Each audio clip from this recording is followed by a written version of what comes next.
Hi, and welcome back to Freeman Journal. Today I'm going to start a collection of videos about the solo RPG campaign I'm going to be playing very soon. So the first step obviously is to create a character. And let me tell you, this one was a doozy. So just as a quick introduction, this is Maureen. She is a half-elf ranger, and ultimately she will have a beast companion. This is also the first time I'm doing this all by hand. Usually I go on D&D Beyond and just click on the thing, so it's definitely been an experience with that. Before we start, I just want to say this is absolutely not a tutorial. This is just me going through things, and it gets a bit messy, it gets a bit confusing, so just follow along. So the first thing I'm going to do is put the different stats for her with using the ability scores. I'm going to put dexterity as a max because she's a ranger, she needs those ranged weapons. And I'm also going to max out a charisma. I usually use standard array for that, so that's what I'm doing here too, with 15 for dexterity, 14 for charisma, 13 for constitution, 12 for wisdom, 10 for intelligence, and then 8 for strength. Those are going to be moving a bit as I'm going to add more to it. Once this is done, I'm going to be adding a trait. So as a half-elf, she has dark vision, yay! And she also has a fey ancestry where she has advantage of saving throws against being charmed, and she can't be put to sleep. She speaks Common and Elvish, and as a third language, I'm going to pick Halfling. And I have to go back a few pages to check the name of the language, and Halfling language is Halfling. Makes sense. As you may have noticed, because she's an half-elf, I'm using D&D 5e to create that character and not the new rules, because she is a character I used to play in a very short-lived campaign, and I just want to go with her again and try to explore new possibilities with her as a solo RPG. So at the moment I am just writing a traits in the correct boxes to make sure that I do not have to go back into the book at any point. Everything is on paper. This is just the first version of my character sheet. I'm really hoping to be able to do a full character journal for her, and obviously I will be recording that as well and sharing it in a very close video. But right now we're just doing it on a classic character sheet. This way I can go back, erase, scratch out everything, and make sure everything is perfect before I go and put it in a proper journal. So it's going to be a bit of chicken scratch, it's going to be rubbing things out and adding again.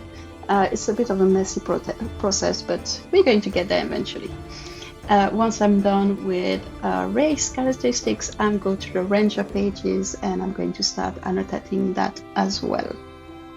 I'm going to be adding class features next, with the first one being the hit point. She gets 1d10 per ranger level, and adding the constitution to each of them.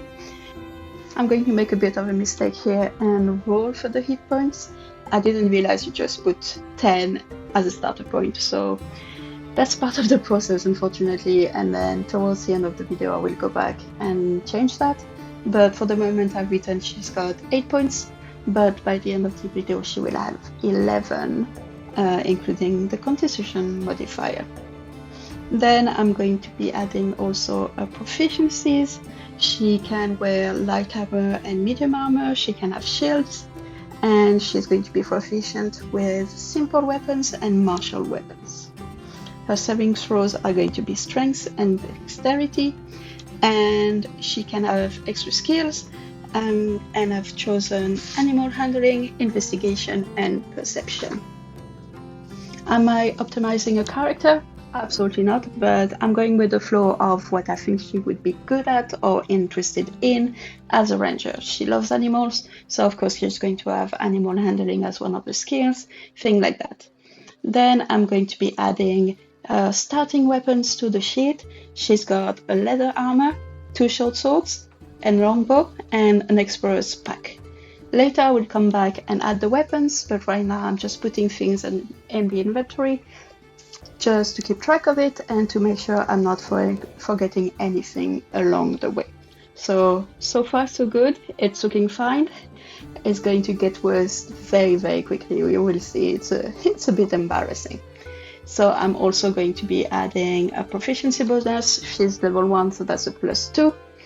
And I'm going to check everything else. So I remember playing her as a beast companion. I had a wolf at the time, but that's only when she levels up. So stay tuned for that, I guess. And this time around, I will give her a fox as a companion because I feel like that's more of a style than a wolf. At some point, I've also recorded the facts that for her hit dice, it's got 1d10 and constitution. Here, I'm adding the skills and making sure that they make sense in terms of the story I want to be telling and the logic of the character. Like I say, we're not looking for optimization, we're just looking to have fun and have a character that does make sense. Going back a bit, we're going to be adding ability scores modifiers. She ends up with -1 in strength, +3 in dexterity, +1 in constitution, 0 for intelligence, +2 for wisdom, and +2 for charisma. I'm pretty sure I will have to go back and tweak some things because I haven't added a background yet. I want to keep that for a video when I will explain a backstory and all the details that make her a proper character. So probably we'll have to edit a bit here and there. And then comes the big struggle of trying to figure out her skills. So like I've said, my only experience in making D&D characters is in D&D Beyond, so everything was done for me and I've been struggling a lot to find all the information I need just from using the player's handbook. And I feel that's one of the main criticisms I've got about D&D is that as a beginner or as someone who's never played before, it is extremely hard to find all the information you need in the book. And I didn't want to Google things, and I ended up Googling things because it just wasn't working for me at all. Like you can see, this is not a frozen picture. This is me reading through things and trying to figure it out and being confused as hell as to what is happening there. I've been reading all the pages and there's absolutely nothing that tells me how to calculate the skills. And I think that's not great from a book that costs that much money. So I'm going through the pages again. I'm trying to look if there's anything I've missed, if there's any other place in the book where it is, and it just isn't. They don't explain it at all. So I'm going to put that on a pause for a second, and I'm going to be adding equipment and weapons next. So first I'm going to be adding a leather armor, and in total that gives us an armor class of 14, which is not bad at all for a level 1 character. And then I will be adding the weapons also. Like I've said, she's got a longbow and a short sword, so I'm going to go through the tables and try to find those. I'm going to be struggling because I'm a dum-dum apparently. I don't know what was happening. I have to go through the entire list to find what I need. It's a bit ridiculous. What is also ridiculous is that at no point does the book tell you that you have to roll for damage and then add a modifier to them. And same thing, I remember doing it in different games and I had to go back and check on the internet to make sure I was doing it right because I could not find the proper information in the book. Which to me it's a bit of a shame because it's very gatekeeping the game to me. Unless you go on D&D Beyond and have it make it the character for you, it can be a struggle to be starting and creating something from scratch. Unless you've got something to help you or someone to help you, someone who's been playing the game a bit longer than you that can walk you through the different steps. I feel that it's not very clear, it's not very user-friendly, and there's so much more that could be done to make it a bit less flawed of a situation here. I do get there eventually, but I will be honest, when I was editing the video, I had to cut so many parts of me just like shuffling through the pages and trying to find what I need and reading through them, and just like a big mess. I've kept this one to just show you how fucking confused I am, but that's fine. I'm also going to be adding proficiencies in weapons on the sheet because I forgot to do that before, and I feel that will be useful so that I don't forget about it. And this is just sped up of all the pages I'm turning to try to find the information I need, and it's been a lot of that. I've seen this dwarf so many times on that page because I kept reading and reading and reading and be like, am I stupid? I don't think I'm stupid. I think it's just the book that's the problem. I even checked the Dungeon Master Guide, didn't help at all. Ended up Googling it like a noob to make sure that I knew what I was doing. So ultimately we get there, but very, very difficultly. So yeah. Oh, and she has a +3 to initiative and 30 feet of speed, in case you're interested. Not that it matters a lot, but just throwing that in there.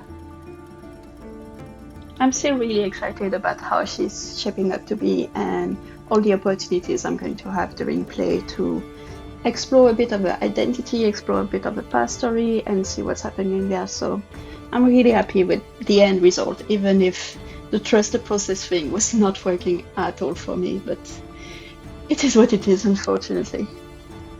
So at the moment, I keep going down the list of skills and adding the modifiers, making sure everything is nice and neat. I know we can't really see it on the page, but I swear it's there and it looks perfect. So my bad for that. I think I should have zoomed out a bit more, but otherwise we are pretty much finished. I'm finishing with the passive perception, which is 14 for her, and finally adding those modifiers on the damage of the weapons. And there we have it, a character. I've also created some Picrew portraits to have an idea of her and a fox. And that's about it for this time, guys. Thank you very much for hanging out with me.